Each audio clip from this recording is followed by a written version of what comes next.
స్థానం మనదే. అలాగే పరలోకంలో అధికులైన వాళ్ళు ఉన్నారు, అల్పులైన వాళ్ళు ఉన్నారు. చిన్న ఛాన్స్తో, చిన్న తేడాతో ఛాన్సులు కొట్టేసే వాళ్ళు కూడా ఉంటారు. ఏమండి, పరలోక రాజ్యంలో అల్పుడు అనబడిన వాడున్నాడు. ఆ అల్పుడు అనబడిన వాడి కంటే వెనకబడిన వాడు ఎవరట? యోహానట. అల్పుడు అనబడిన వాడు కూడా యోహాను కంటే గొప్పవాడే అన్నాడు. అంటే పరలోకంలో ఎవరందరికంటే తక్కువ, ఎవరందరికంటే లిస్టులోకి వెళ్ళాడు, ఎవరందరికంటే కిందకి వెళ్ళిపోయాడు అంటే బాప్తిజం ఇచ్చే యోహాను అందరికంటే కిందకి వెళ్ళిపోయాడు. ఆయన స్థానం దిగజారిపోయింది. రూపాయి పతనం అవుతున్నట్లుగా ఆయన స్థానం ఆల్రెడీ పతనం అయిపోయింది. అందరికంటే వెనకుంటాడు ఇప్పుడు పరలోక రాజ్యం. ఈవెన్ మనం వెళితే మనకంటే వెనకే ఉంటాడు ఆయన. ఆయనకంటే మనమే ముందు ఉంటాం. ఇలాంటి దౌర్భాగ్యపు స్థితి. అందుకేనండి, ఒకవేళ ఏదో ఒక సామాన్యుడు అనుమానిస్తే ఇది ఉండేది కాదేమో.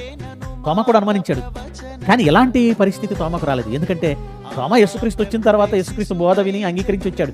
కానీ యేసుక్రీస్తు కంటే ముందే ప్రవచనాలు చెప్పబడి ఆయన గురించి ప్రకటించి సాక్ష్యాలతో యేసుక్రీస్తును చూసి, ఆయన క్రీస్తుని సాక్ష్యాలతో చూసి ఎంత చేసిన ఆయన ఇలా అనుమానించేసరికి అతని స్థానం ఎలా పడిపోయింది తెలుసా? దీన్ని బట్టి మనకేం అర్థం కావాలి? బోధకులుగా ఉన్నవారికి ఉండే అనుభవం వేరు, అనుభవ జ్ఞానం వేరు. సామాన్యులైన విశ్వాసులకు ఉండే అనుభవ జ్ఞానం వేరు. వీళ్ళిద్దరిలో ఎవరికి ఎక్కువ శిక్ష వస్తుంది తప్పిపోతే అంటే బోధకులుగా ఉన్నవారికే ఎక్కువ శిక్ష వస్తుంది తప్పిపోతే. బోధకులుగా ఉన్నవారికే ఎక్కువ శిక్ష ఉంటుంది. ఎందుకంటే ఇన్ని అనుభవాలు దేవుడిలో, ఎంత వాక్యం తెలుసు, ఎంత అనుభవించావు, మళ్ళా అనుమానం వస్తుందా? మళ్ళా సందేహం వస్తుందా? మళ్ళా డైలమాలో పడ్డావా? మరలా దేవుని మార్గం నుంచి తప్పిపోతావా?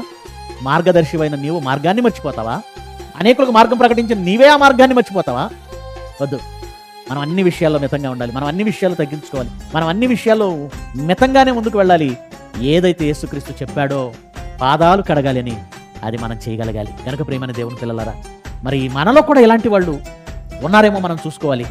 ఒకవేళ అలాంటి పరిస్థితి మనకు వస్తే బోధకులుగా అనేకులు ఉండకండి అని చెప్పాడండి. ఎందుకంటే బోధకులమైన మనము మరి కఠినమైన తీర్పు పొందుతావట. పేతురు గారు మాట్లాడుతూ అంటాడు, మీరు అనేకులు ఏం కావద్దు అంటాడు. 2వ పేతురు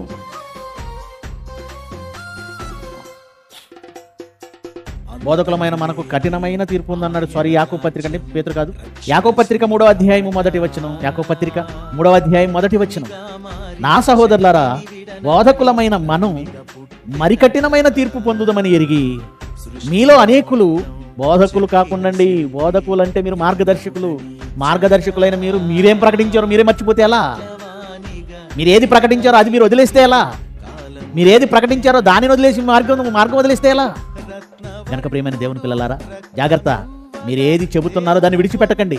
విడిచిపెడితే అదిగో ఆ బాప్తిజం ఇచ్చే యోహానులా మనం కూడా అల్పుల లిస్టులోకి వెళ్ళిపోతాం. కొన్నిసార్లు పరలోకం పడిపోతుంది. బోధకులమైన మనం మరి కఠినమైన తీర్పులోనికి వెళ్ళే అవకాశం ఉంది. బాప్తిజం ఇచ్చే యోహానుకైనా చివరి